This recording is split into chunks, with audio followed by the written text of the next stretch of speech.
કે ભગવાનના યોગી દુર્લભ નિત્ય ધામને પણ આખું તમને સોફરત કરી દેશે.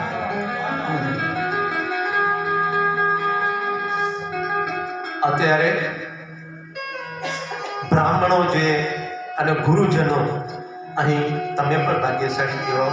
અહીં તમારા સાધ્વીજી અહીં ગુરુજનો પણ અહીં બિરાજમાન છે. એમના સાનિધ્યમાં તમે આ કથા સાંભળી રહ્યા છો.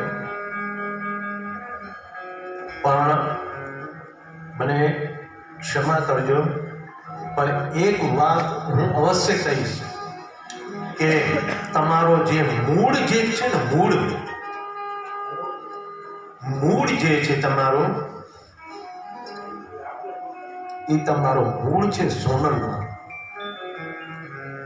જે સોનલમાં અનઘણી મહેનત કરી તમારા પાસે અને અઢળક મહેનત કરી અનેક યોગદાન આપ્યા.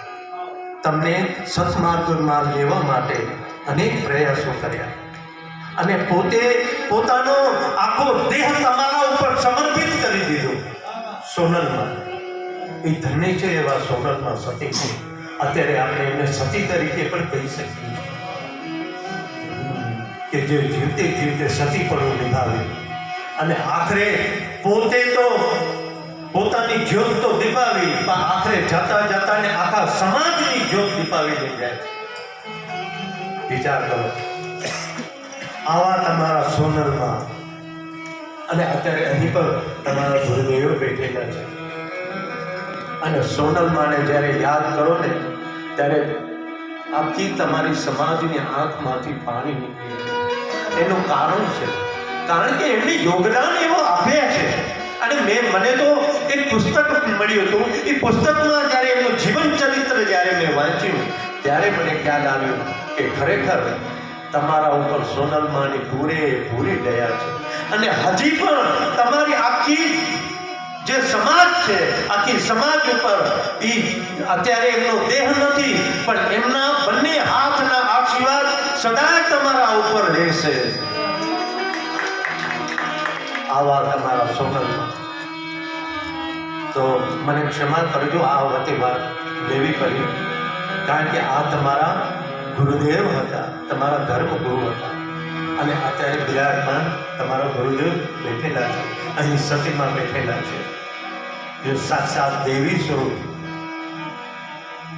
તો અત્યારે આ વાત કરવી એટલા માટે અત્યંત આવશ્યક.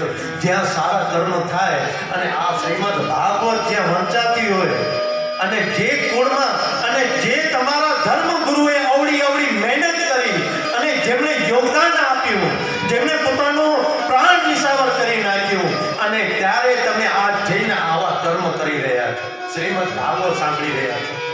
અને જો તમને આવી સ્થિતિઓ પર લઈ આવનાર તમારા ગુરુ જો સોનલમાનું નામ ન લેવાય તો એ ગુરુને પણ બેઠે એમ થાય કે આવા સમય મને પણ યાદ ન કરે. એટલા માટે આપણે આ મહાન હસ્તીને યાદ કરવું અત્યંત આવશ્યક છે.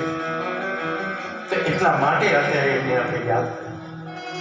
એમ તો આપણા દેવલમાં ઘણા દેવીઓ છે, પણ સોનલમાં તો મેં મુખ્ય હતા. પણ કહેવાનું ભાવ